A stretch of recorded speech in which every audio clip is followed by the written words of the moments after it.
Hello there, ladies and gentlemen, and welcome back to the Common Sense Guys channel. Today we are going to be talking about Julia Hartley-Brewer, a talk radio host, probably more conservative, at least right-leaning journalist that likes to work on talk radio, has appeared on lots of other politics shows. She's a very good, what I would call unbiased journalist, to be honest with you. Now we move on to the actual point of what this story was. There was a couple of points on Twitter yesterday, yes, Twitter, where Twitter actually were going to, or did, lock Julia Hartley-Brewer's channel because of what she said about a trans athlete that won a particular Women's Cricketer of the Year award, which we'll get into later on in the video. And then something very, very interesting. There was another complaint that was actually put forward by another person about the pointing out of her being locked out of her account, and it stated a particular law. Now, we will get into the law. Now, this video in itself is going to be a little bit longer than what I have usually done. I'm going to aim for around about 30 minutes-ish. Hopefully it's going to be less, but that's what we're going to aim for. Now, the reason why it's that length is because we're going to go into depth about laws and what's gone on. So, with that being said, ladies and gentlemen, buckle up. This is going to be an interesting ride from Twitter taking its prime directive from Germany and from the EU.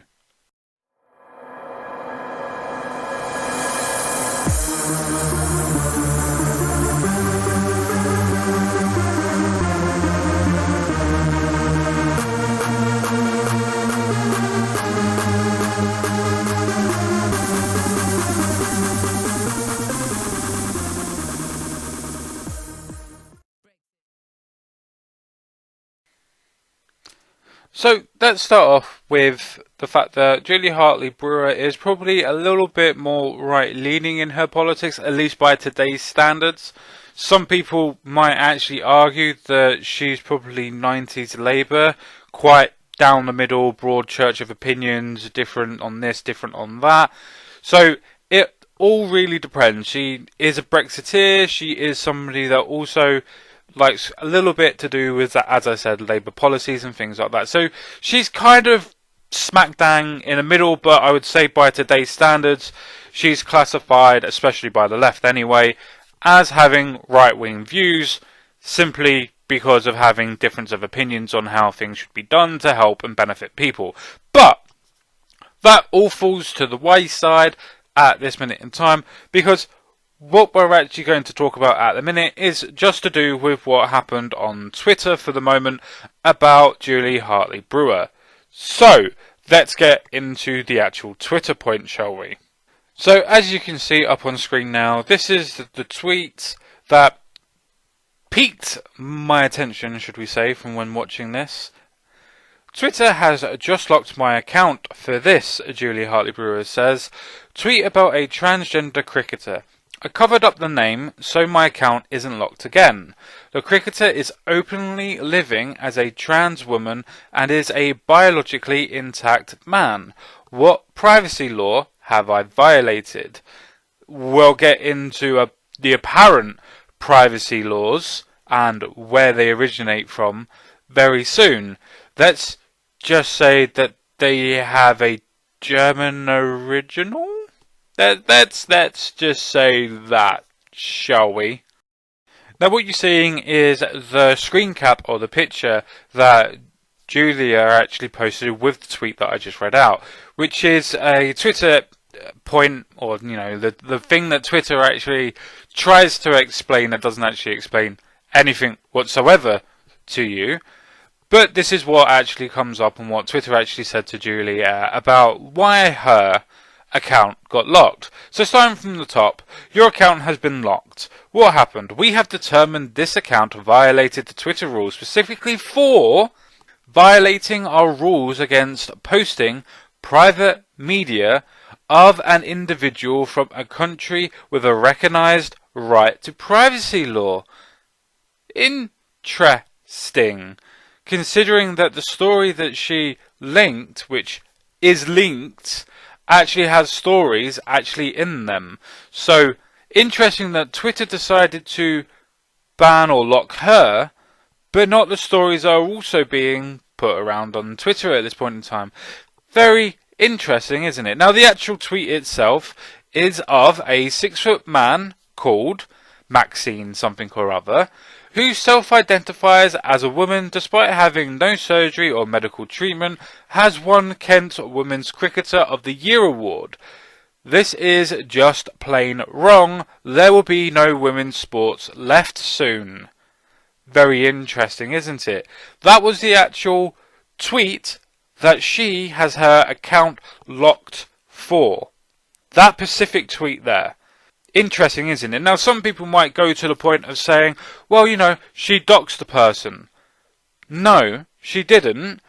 They actually have that in the stories, and I'll get to one that's from Kent itself, because it's a Kent women's cricketer that is a trans cricketer, which openly states out, and her friends that defended her against Katie Hopkins, who also took offence at this as well, actually defending her, saying yes, she is trans, but she's a friend and she's a woman, and so on and so forth.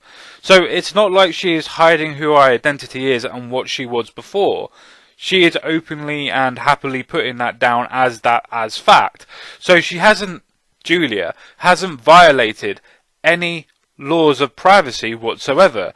If Julia has, then any news organisation that has a link to this story claiming trans woman Maxine blah blah blah has put this down as the story, has also broken privacy law.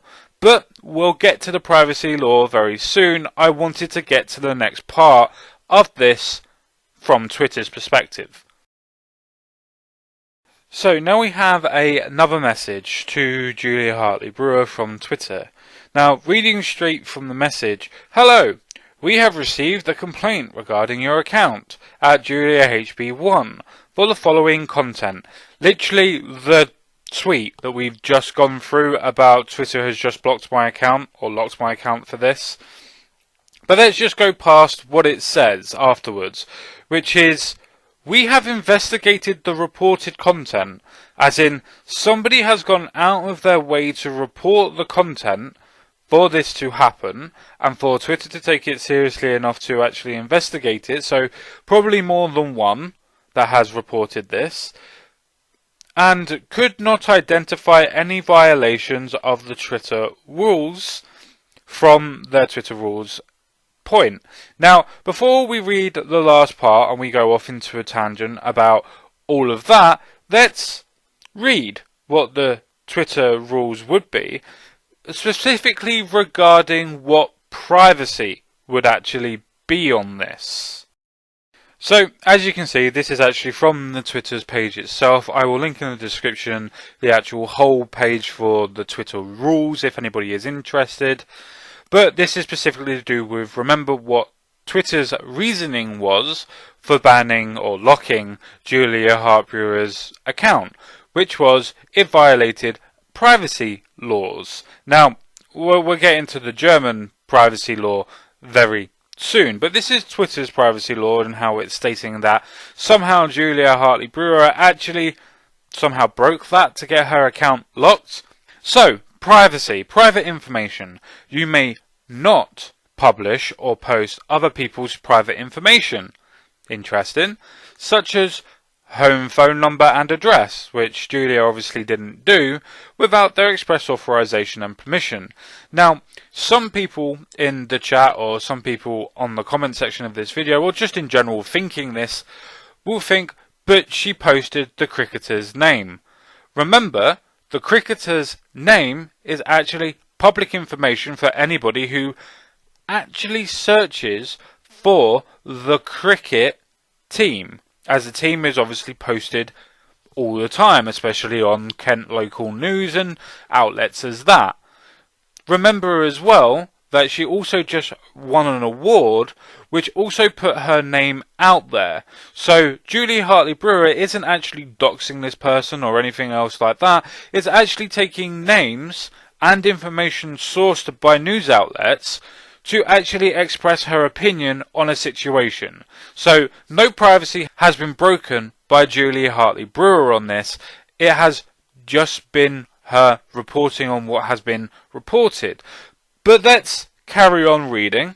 We also prohibit threatening to expose private information or incentivizing others to do so, which I do not honestly believe that Julia Hartley-Brewer did this by the actual tweet that she put out when she was talking about the fact that this trans athlete won Women's Cricketer of the Year award for Kent. Surely the name's already been put out there and the information's already been put out there by the other news outlet. So how is she breaking any privacy laws if the transgender person, has obviously agreed for her name to actually be out there because of the stories that are being produced about her? And then we go on to non-consensual nudity, which obviously has absolutely nothing to do with what Julia Hartley-Brewer posted at all, so is almost pointless going through. Now, if you are interested in reading the rest of the actual Twitter violation laws that go into this, again, the link in the description is down below for you to have a good old read about it. Now let's carry on to the German aspect. Let's read the last little bit of Julia Hartley-Brewer's response from Twitter and how the German privacy law is where it takes precedent from and what that law is, shall we?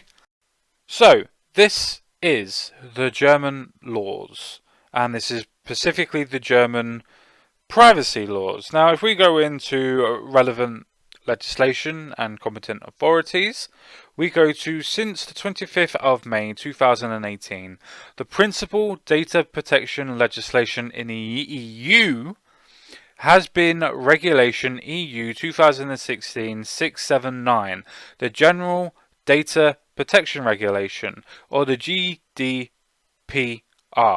Now, the GDPR repealed Directive 9546/EC, the Data Protective Directive, has led to increased, though not total, harmonizations of data protection laws across the EU member states. Now, very important in this. Very, very important. Now listen to this. In addition to the GDPR, Germany has enacted the Federal Data Protection Act of the 30th of June 2017, the BDSG, which specifies the principles and provisions of the GDPR for Germany. Interesting how that was set up beforehand, the BDSG, the German Data Protection Law, and how this has been incorporated into the GDPR. But let's carry on just a little bit more. The Federal Telecommunications Act, which I'm not going to be able to pronounce in German, unfortunately, of the 22nd of June 2004, as amended by the Act of the 29th November 2018, implements the requirements of Directive 2002/58/EC, as amended by Directive 2009/136/EC, the E-Privacy Directive. Where have I heard that before? The Internet Privacy Directive. I wonder. Nothing to do with Article 13 or anything like that. Obviously not. No, never. Which provides a specific set of privacy rules to harmonize the processing of personal data by telecoms sector. January 2017, the European Commission published a proposal for an e-privacy regulation that would harmonize the applicable rules across the EU. In September 2018, the Council of the European Union published proposed revisions to that draft. The e-privacy regulation is still a draft at this stage and is unclear when it will be finalized. But what has already taken place from the TKG, the Federal Telecommunications Act from 2004, which was amended in 2018, November of last year, is still in effect. So let's carry on just a little bit more. In Germany, statutory federal laws as well as statutory state laws provide sector-specific provisions that directly or indirectly impact data protection. However, any German statutory law impacting data protection will be interpreted in accordance with the principles of the GDPR. Wait, isn't that the whole European privacy laws that is now in effect for all member states at this minute in time? I have no idea. What do you guys think? So this is the EU GDPR knowledge base. By the way, from what I just linked before, the data protection German laws will be linked in the description. So will this as well, so you can do your own research, so you can have a look for yourselves, so you're not just taking my word for it. It will all be in the description box down below. Please read, please investigate for yourself. Don't take my word for anything. So, the GDSG, remember the German law, versus the European law of the GDPR, and what to expect in the future. So, the purpose of personal data protection is the safeguarding of personal, private life and other human rights and fundamental freedoms. Data protection is applied during all stages of the collection, processing and use of personal data. This article will give you an overview of the German BDSG in relation to the General Data Protection Regulation, the GDPR. The new BDSG replaces its national predecessor, which has been in force for the last 40 years. It also is the foundation for the GDPR, and as we heard in the last, how it affects the EU, is the basis for the law and the amendments for the law for the GDPR.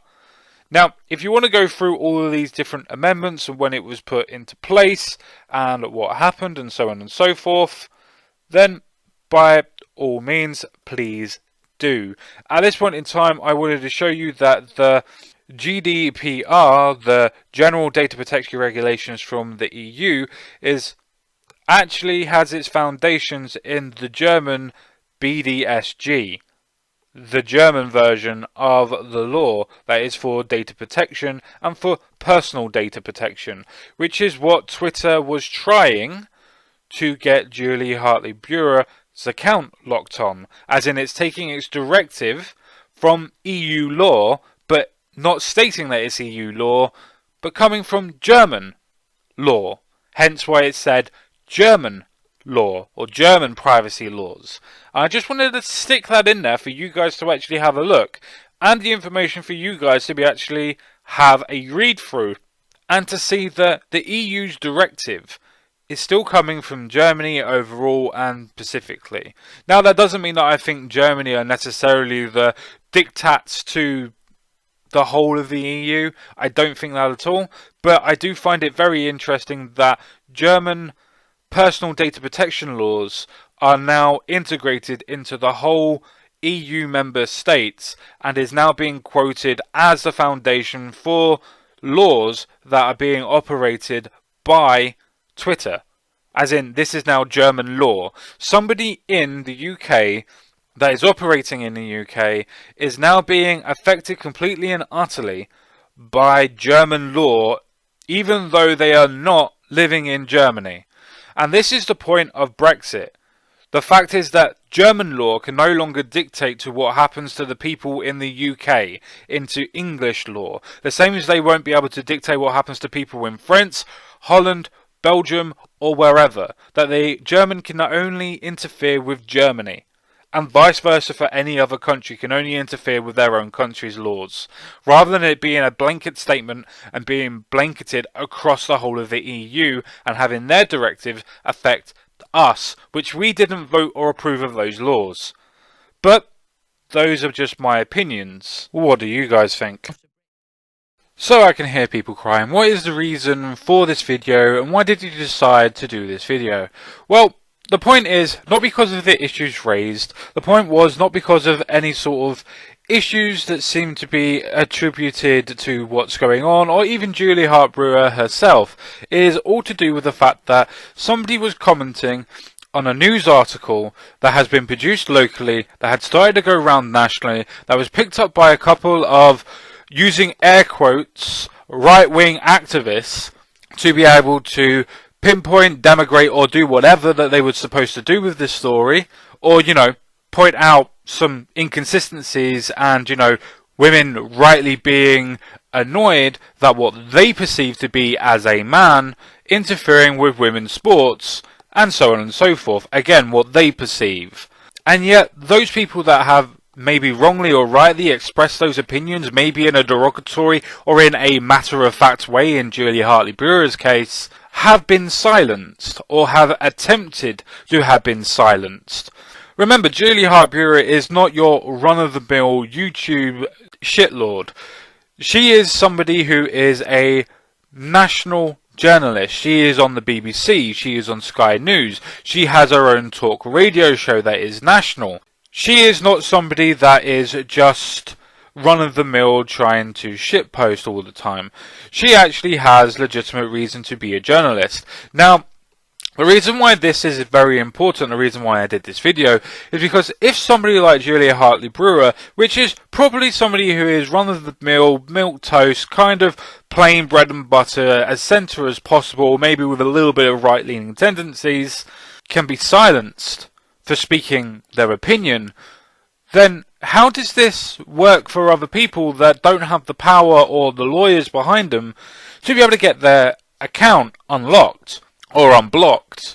How does that work for the common folk like you and me that are just trying to, in general, speak their mind and speak their opinion? Now, whether that opinion is right or wrong is debatable, and that's the point. It's debatable, not silenceable, not censored, which is what this is now going on with. The fact is that Julie Hartley-Brewer, from the point of a news standpoint, reported that a trans athlete that has her name in the paper, who is happily to express that she is a trans athlete, so nothing is being exposed, no privacy laws have been broken, and now have reports that she has broken privacy laws, but not UK privacy laws. No, somehow not even directly EU privacy laws, but specifically, according to Twitter, German privacy laws. So the country of Germany, and I don't mean this as literal as it sounds, but is now dictating via EU law what other EU member states can and cannot do by their own directive of laws. So German law is actually dictating to English people and others in different countries that they themselves, the other countries, did not vote, did not legislate on, and is now having them to have their laws enforced on the citizenry of other countries beside Germany. Now, let me just break that down for you. That's like imperialistic UK telling African nations that what you can and cannot do is now dictated to and from the United Kingdom. Now, if that gets you riled up, then why does it not get you riled up because the EU is doing it to other countries? Why does it have to be a white-black issue or imperialistic issue for you to even take notice or care of? These are happening to journalists and people that just have a different opinion. Now, this doesn't have to be a right versus left-wing opinion. I am sure that right-wingers are doing the same to left-wingers and vice versa. I am sure that this happens. The point is, why are we using other countries' laws to dictate what our citizenry, our citizens, can and cannot say because of the directive and the direct laws that are being passed by other countries, not legislated or ratified by the UK or other countries that are taking their laws from other countries? Why is it that this is acceptable? Why is it that nobody really wants to speak out about this. I find this extremely worrying, and I find this the reason why people voted for Brexit, among a lot of other things. But it's now becoming more and more evident day in and day out that European law does affect UK law more than other people will ever give it credence and credit for. Now, with that being said, ladies and gentlemen, thank you very much for taking the time to watch this video. If you like what I'm doing, please like, share and subscribe this video and this channel. Thank you very much for taking the time to watch this. Support us in any which way that you can to keep this going. Thank you very much. Bye-bye for now. Take care. See you all again real soon. Bye-bye for now.